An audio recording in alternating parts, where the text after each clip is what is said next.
konserta, sakit sa tiyan. Ito po, paglaga lang po kayo ng dahon ng alateres, solve na yung sakit.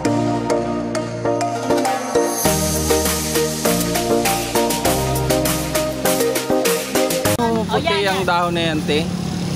Yung dahon, gamot yun sa mga sakit, lahat nga sakit.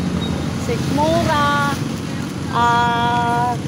sakit sa cancer. Marami po talagang dala palang kanyang dahon ng alateres. Sakit sa puso, diabetes, taas kolesterol, sakit sa atay. Ay, yung sakit sa puso po dala yan? Oo, dala to. Sakit sa puso. Hindi po. Sakit sa bulsa. Sakit sa lahat. Sakit yun. Ako sakit. Ito po, nangunguha po kami ng alateres kasi gamot po to sa UTI. Mag-ano na lang po kami yung herbal. Kaya sa bibili po ng gamot, mahal ang pa-check up. Kaya nanguha na lang po kami. Marami po itong benepisyo eh. Ayan o, napakarami po na napakalago ng alateres. Ito ang aming pangapi kada madaling araw. Yan yung ginagawang kape. Oo. Kasi maayon sa high blood. Lahat yung sakit. Sa umaga po, ilang baso po iniinom nyo? Isang baso na lagyan ng imong manggam-gam nga tubig. Lagay lang mo sa baso. Tapos buhusan mo mainit na tubig. Duminan mo. Wala pong asukar yun? Wala.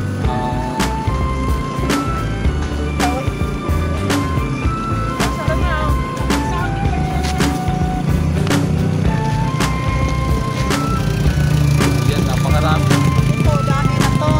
Isang buwan na to ngayon lang. Isang buwan na yan. Dito na po kami mga guys.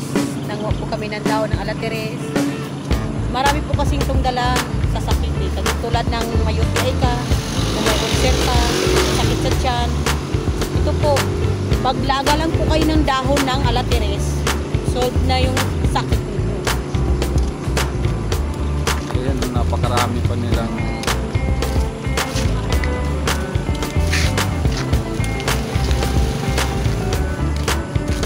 dapat sakot yan dala ninyo para marami ninyong makuha.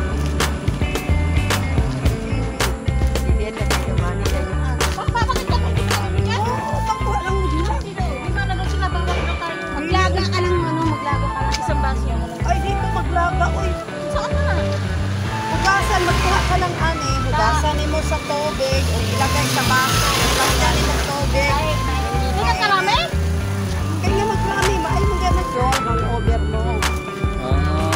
Yan din palang pwedeng inumin pang tanggal ng hangover.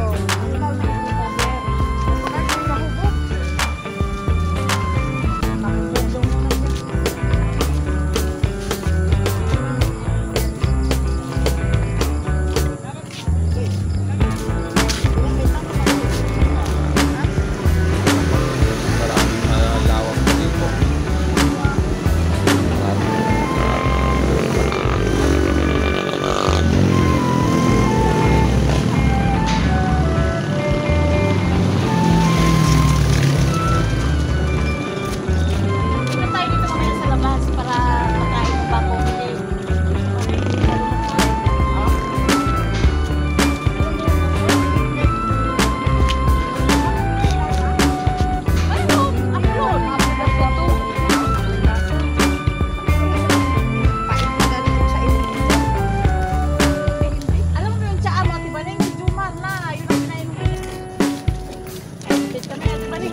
Uwi na po kayo, te. Uwi na kami. Kasi kumuha lang kami na